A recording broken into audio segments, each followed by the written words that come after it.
Chapter 31. Pretty Minds. We were doctors. Az began. Cosmetic surgeons, to be precise, Maddie said. We both performed the operation hundreds of times, and when we met, I had just been named to the Committee of Morphological Standards. Tally's eyes widened. The Pretty Committee? Maddie smiled at the nickname. We were preparing for Morphological Congress. That's when all the cities shared data on the operation. Tally nodded. Cities worked hard to stay independent of one another. But the Pretty Committee was a global institution that made sure pretties were all more or less the same. It would ruin the whole point of the operation if people from one city wound up prettier than everyone else. Like most Uglies, Tally had often indulged the fantasy that one day she might be on the committee, and help decide what the next generation would look like. In school, of course, they always managed to make it sound really boring. All graphs and averages, and measuring people's pupils when they looked at different faces. At the same time, I was doing some independent research on anesthesia, Az said. trying to make the operation safer. Safer? Tally asked. A few people still die each year, as with any surgery, He said. from being unconscious too long more than anything else. Tally bit her lip. She'd never heard that. Oh, I found that there were complications from the anesthetic used in the operation. Tiny lesions in the brain, barely visible even with the best machines. Tally decided to risk sounding stupid. What's a lesion? Basically, it's a bunch of cells that don't look right, Az said. like a wound or cancer, or just something that doesn't belong there. But you couldn't just say that. David said. He rolled his eyes towards Tally. Doctors. Maddie ignored her son. When Ad showed me his results, I started investigating. The local committee had millions of scans in its database. Not the stuff they put in medical textbooks, but raw data from pretties all over the world. The lesions turned up everywhere. Tally frowned. You mean people were sick? They didn't seem to be. The lesions weren't cancerous, because they didn't spread. Almost everyone had them. They weren't always in exactly the same place. She pointed to a spot on top of her head. A little bit to the left, dear, Az said, dropping a white cube into his tea. Maddie obliged him, then continued. Most importantly, almost everyone all over the world had these lesions. If they were a health hazard, 99% of the population would show some kind of symptom. But they weren't natural? Tally asked. No.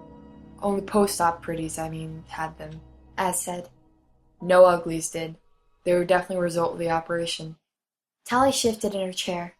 The thought of a weird little mystery in everyone's brain made her queasy. Did you find out what caused them? Maddie sighed. In one sense, we did. Az and I looked very closely at all the negatives. That is, the few pretties who didn't have the lesions, and tried to figure out why they were different, what made them immune to the lesions. We rolled out blood type, gender, physical size, intelligence factors, genetic markers. Nothing seemed to account for the negatives. They weren't different from anyone else. Until we discovered an odd coincidence, Az said. Their jobs, Maddie said. Jobs? Every negative worked for the same sort of profession. Az said. Firefighters, wardens, doctors, politicians, and anyone who worked for special circumstances. Everyone with those jobs didn't have the lesions. All the other pretties did. So you guys were okay? Az nodded. We tested ourselves, and we were negative.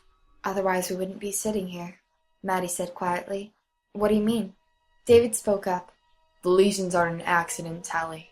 They're part of the operation. Just like all the bone sculpting and skin scraping, it's part of the way being pretty changes you. But you said not everyone has them. Maddie nodded. In some pretties they disappear, or are intentionally cured, and those whose professions require them to react quickly, like working in an emergency room, or putting out a fire. Those who deal with conflict and danger. People who face challenges, David said. Tally let out a slow breath, remembering her trip to the smoke. What about rangers? Az nodded. I believe I had a few rangers in my database. All negatives. Tally remembered the look on the faces of the rangers who had saved her. They had an unfamiliar confidence and surety, like David's, completely different from the new pretty she and Paris had always made fun of. Paris. Tally swallowed, tasting something bitter in the tea in the back of her throat. She tried to remember how Paris had acted when she crashed the Garbo Mansion party. She'd been so ashamed of her own face. It was hard to remember anything specific about Paris. He looked so different and, if anything, he seemed older, more mature. but in some way they hadn't connected. It was as if he'd become a different person. Was it only because since his operation they'd lived in different worlds? Or had it been something more? She tried to imagine Paris coping out here in the smoke, working with his hands and making his own clothes. The old, ugly Paris would have enjoyed the challenge. But what about pretty Paris? Her head felt light, as if the house were an elevator heading swiftly downward. "What do the lesions do?" she asked. "We don't know exactly," Az said. "but we've got some pretty good ideas," David said.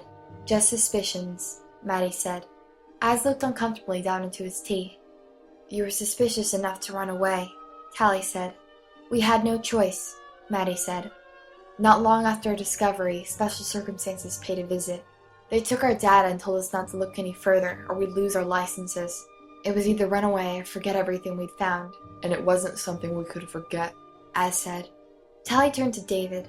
He sat beside his mother, grim-faced, his cup of tea untouched before him. His parents were still reluctant to say everything they suspected, but she could tell that David saw no need for caution. "What do you think?" she asked him. "Well, you know how the Rusties lived, right? He said. War and crime and all that. "Of course. They were crazy. They almost destroyed the world." And that convinced people to pull the cities back from the wild, to leave nature alone," David recited. "And now everybody is happy because everyone looks the same. They're all pretty. No more Rusties, no more war, right?" "Yeah. In school they say it's all really complicated, but that's basically the story." He smiled grimly. "Maybe it's not so complicated. Maybe the reason war and all the other stuff went away is because there are no more controversies. No disagreements, no demanding change. Just masses of smiling pretties, and a few people left to run things." Tally remembered crossing the river to New Pretty Town, watching them have their endless fun. She and Paris always used to boast they'd never wind up so idiotic, so shallow. But when she'd seen him... "Becoming pretty doesn't just change the way you look," she said. "No," David said. "it changes the way you think."